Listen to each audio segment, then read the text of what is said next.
Hello বন্ধুরা, আজকে নতুন একটি ভিডিও নিয়ে আসলাম। অবশ্যই কিছুটা দেখে আন্দাজ করতে পারছেন যে কি বিষয় হতে যাচ্ছে আজকের ভিডিওটা। আমাদের আজকের বিষয় হচ্ছে ফুটপাতের রাজার চতুর্থ পর্ব। এই চতুর্থ পর্বে কীভাবে সমস্যা তৈরি হয় আমরা এটা দেখানোর চেষ্টা করছি। এই হোটেলটা হচ্ছে ঢাকার হোটেল, চৌরাস্তায় অবস্থিত। তো এখানে প্রায় প্রতিদিন 3 থেকে 400 সমোসা এবং 300-400 সিঙ্গাড়া বিক্রি হয়।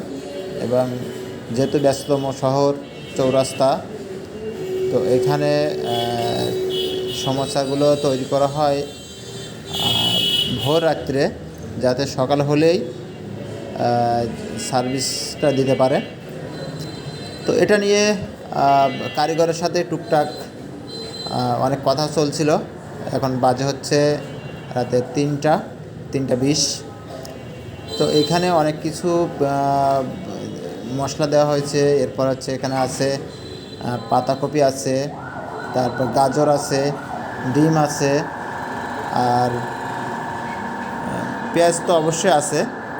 এছাড়া কয়েকটা আইটেম দিয়ে এটা তৈরি করা হয়েছে। এবং কি ওনার ভাষ্য হচ্ছে যে আমাদের সমোসা আশেপাশে যতগুলো হোটেল আছে সবচেয়ে ভালো এবং সুস্বাদু। উনি দেখছেন যে শীতের ভিতরে, কনকনে ঠান্ডার ভিতরে অক্লান্ত পরিশ্রম করে তৈরি করছে। প্রায় 300 পিস সমোসা তৈরি করবে, এরপরে সিঙ্গাড়া তৈরি করবে। তো আমি এটা আজকে দেখানোর চেষ্টা করলাম, আশা করি সবার ভালো লাগবে। তো আমাদের এই ধারাবাহিক পর্বে আপনাদেরকে দেখানোর চেষ্টা করছি প্রতিদিন একটা ছোট ছোট দোকানে কিভাবে তারা কাজ করে এবং কিভাবে তারা সেল করে, কিভাবে জীবন সংগ্রামের জন্য পরিশ্রম করে যাচ্ছে দিনের পর দিন, রাতের পর রাত।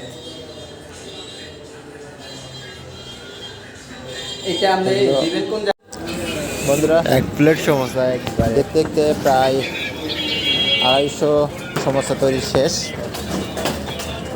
দেখছেন পুরো প্লেট ভর্তি হয়ে গেছে, দেখতে খুব সুন্দর লাগছে। 250 বাকি আছে সমোসা। তো বন্ধুরা,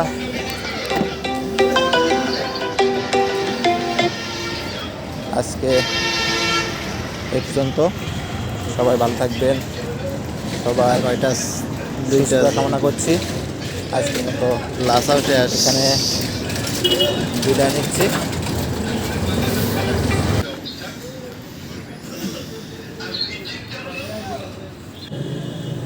তো বন্ধুরা, এই পর্যন্ত।